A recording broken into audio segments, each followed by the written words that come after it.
Welcome to the Slop Farm. Enjoy the video.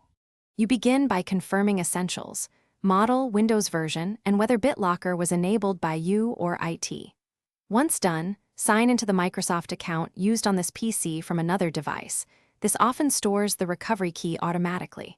Make sure you know the Dell BIOS key, typically F2 or F12, so you can access system info if needed.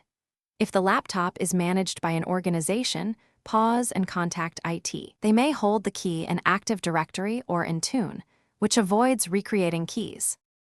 Next, find the stored key. Sign into account. Microsoft. COM on your other device and check devices or the Bitlocker recovery keys area. Microsoft often links keys to your account. If the PC is corporate, search Azure AD or Intune, or ask IT to query Active Directory for the recovery key ID. Also inspect any USB drives or printed documents you created when enabling Bitlocker. Once you locate a matching 48-digit key, note the recovery key ID shown on the locked Dell screen to ensure it matches exactly. Finally, enter the 48-digit recovery key exactly as shown on the Dell recovery prompt to unlock the drive. Hyphens are optional but keep digits in order.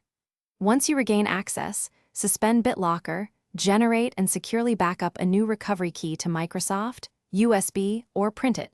Store copies in separate locations. If you cannot find any matching key, escalate to your IT team, check the Dell account for device records, or consider professional data recovery. Do not repeatedly attempt random keys, as that risks further lockouts. Thanks for watching. Consider subscribing if we helped you today.